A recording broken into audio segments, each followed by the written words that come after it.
Maestro, últimamente me he estado preguntando cuál es la verdadera diferencia entre saber mucho sobre las escrituras y realmente vivir la sabiduría que nos enseñan. Parece que muchas personas pueden recitar textos sagrados y comprender profundamente las enseñanzas, pero sus acciones diarias no reflejan esa sabiduría. Esto me confunde. Al final, ¿cuál es el verdadero papel del conocimiento intelectual en el camino espiritual? ¿Cómo podemos saber si realmente estamos cultivando la sabiduría o simplemente acumulando información? Has planteado una cuestión profunda, joven. Hablas de la diferencia entre el intelecto, el conocimiento que absorbemos de las escrituras y la verdadera sabiduría. Esto es algo que toca el corazón de muchos que siguen este camino. Antes de empezar, me gustaría que me contaras una historia que represente este sentimiento en ti. ¿Alguna experiencia en tu vida o algo que hayas presenciado que ilustre esta cuestión? Estoy aquí, escuchándote. Sí, maestro. Hay una experiencia que me viene a la mente. Hace unos meses, participé en un retiro espiritual en otro templo. Todos los días, nosotros, los discípulos, practicábamos largas horas de meditación y estudio de las escrituras. Había un sentimiento de disciplina y propósito en el ambiente, pero también algo que me incomodaba profundamente. Uno de los estudiantes era particularmente impresionante. Conocía de memoria numerosos textos sagrados y, en nuestras discusiones, siempre citaba pasajes complejos con precisión. Sus comentarios a menudo llevaban a los demás a considerarlo el más avanzado entre nosotros, y yo mismo me encontraba admirando su habilidad. Pero, con el tiempo, comencé a notar algo que me perturbaba. Aunque era tan profundo en sus citas y en su comprensión teórica, parecía faltarle algo en su presencia. Rara vez demostraba paciencia o empatía hacia los demás. En pequeñas situaciones cotidianas, como en la división de tareas o en los momentos de convivencia, se irritaba fácilmente, exigiendo que todo fuera como él creía que debía ser, correcto. Era como si el vasto conocimiento que poseía no fluyera en su forma de vivir. Yo mismo, a veces, me sentía frustrado con esto.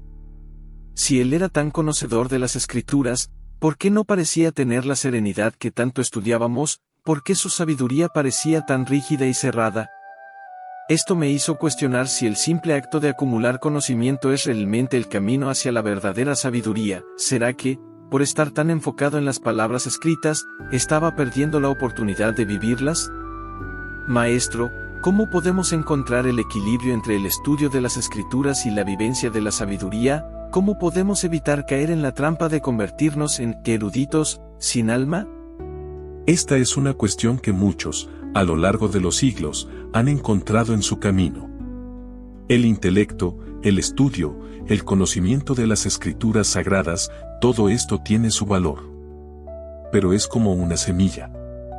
La semilla contiene el potencial para un gran árbol, pero si permanece solo como semilla, sin ser plantada, sin recibir los nutrientes de la tierra, el sol y el agua, nunca se convertirá en el árbol que podría ser. Así es el conocimiento de las escrituras. Tiene el potencial de guiarnos hacia la sabiduría, pero no es, por sí solo, sabiduría. Déjame contarte una historia sobre un monje de tiempos antiguos. Era un erudito de las escrituras, y su fama se extendía por varios reinos.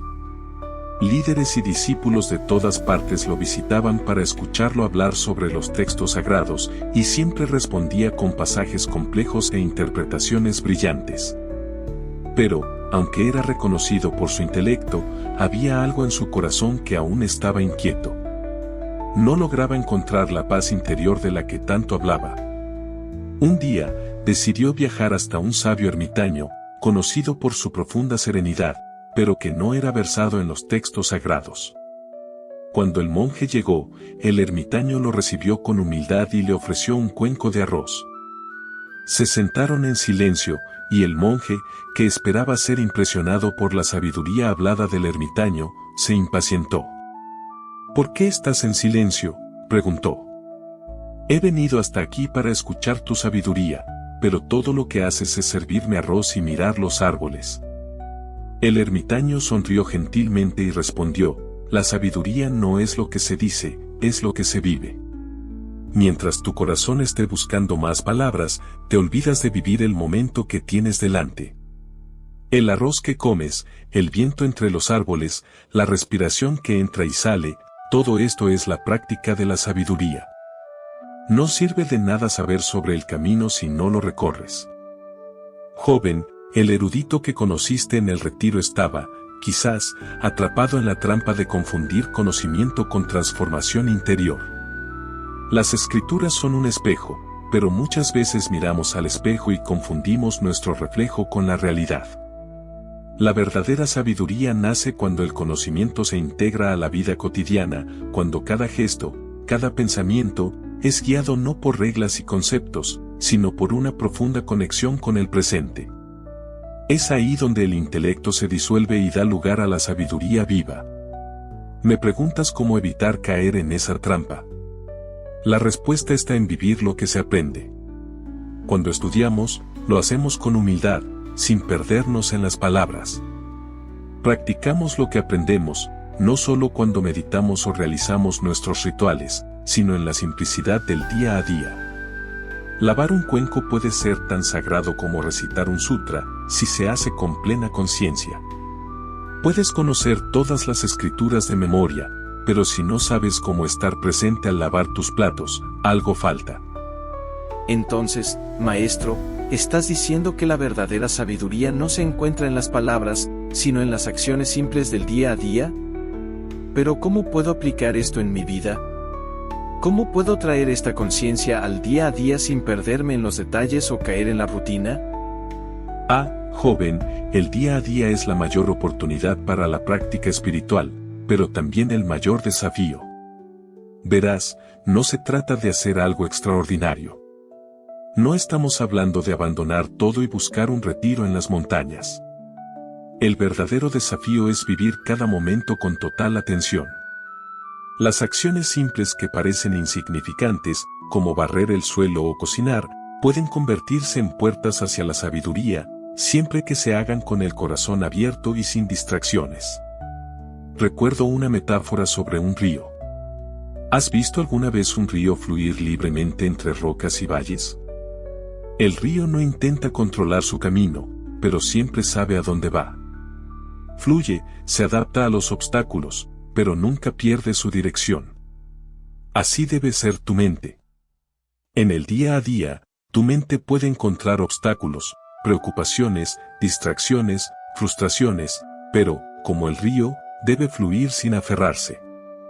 La práctica no está en cambiar lo que hacemos, sino en cómo lo hacemos. Mira, cuando barres el suelo, ¿estás realmente barriendo el suelo o tu mente está atrapada en pensamientos sobre lo que harás después? Cuando hablas con alguien, ¿estás realmente presente en la conversación o tu mente ya ha saltado a la siguiente tarea? Eso es lo que diferencia la sabiduría del intelecto. El intelecto siempre está proyectando hacia el futuro o reflexionando sobre el pasado. La sabiduría vive en el momento presente. El sabio barre el suelo, no porque sea una tarea que necesita hacerse, sino porque en ese momento, barrer el suelo es todo lo que existe. Entiendo, maestro. Es fácil perderse en la mente, en las preocupaciones y los planes. Pero, ¿cómo puedo mantener esa presencia? Siento que, a veces, aunque intente estar atento, las olas de los pensamientos me arrastran. Sí, las olas de los pensamientos son naturales. Imagina que estás en el océano. Las olas son los pensamientos, las emociones, las preocupaciones. Algunas olas son pequeñas, otras grandes, pero lo que debes recordar es que, bajo las olas, siempre hay quietud. El océano profundo nunca se ve perturbado por las olas en la superficie. Así es tu mente. La superficie puede estar agitada, pero en lo profundo hay una quietud que puedes acceder en cualquier momento. La clave para encontrar esa quietud es la práctica constante, pero con suavidad. No fuerces a tu mente a estar siempre en el presente, porque eso creará resistencia. En lugar de eso, trata tus pensamientos como visitantes temporales. Cuando te des cuenta de que tu mente ha vagado, simplemente tráela de vuelta a lo que estás haciendo, sin juzgar. Es como entrenar a un pájaro para que regrese a su perchero. Al principio, vuela lejos muchas veces, pero con el tiempo, comienza a regresar solo. Esa idea de no forzar la mente, parece más compasiva. A veces siento que exijo demasiado de mí mismo, lo que termina frustrándome aún más. El autojuicio, joven, es un obstáculo común en el camino. Muchas veces, somos duros con nosotros mismos, esperando perfección, cuando la verdadera sabiduría está en la aceptación del momento tal como es. El camino hacia la sabiduría no es lineal ni rápido. Hay desvíos, tropiezos, pero cada uno de ellos enseña algo. La práctica no consiste en alcanzar un estado perfecto de conciencia, sino en volver a la presencia, una y otra vez, con gentileza. Recuerda, la sabiduría es como el sol. Incluso cuando las nubes cubren el cielo, el sol sigue brillando. De la misma manera, tu verdadera naturaleza, tu sabiduría interior, siempre está presente, incluso cuando tu mente está nublada por pensamientos o emociones. Tu tarea no es crear el sol, sino simplemente permitir que las nubes pasen, y eso lo haces con paciencia y constancia. Siento que tus palabras traen más ligereza a mi corazón, maestro. Es como si finalmente pudiera respirar más libremente, sin el peso de tener que ser perfecto en todo lo que hago. Esa es la belleza del camino, joven. La sabiduría no exige perfección, sino presencia. Y cuando vives con presencia, hasta los momentos más simples se convierten en oportunidades de transformación. Recuerda, la verdadera sabiduría no está en los libros que lees o en las palabras que dices, sino en cómo vives cada instante. Ese es el secreto que muchos buscan, pero pocos entienden.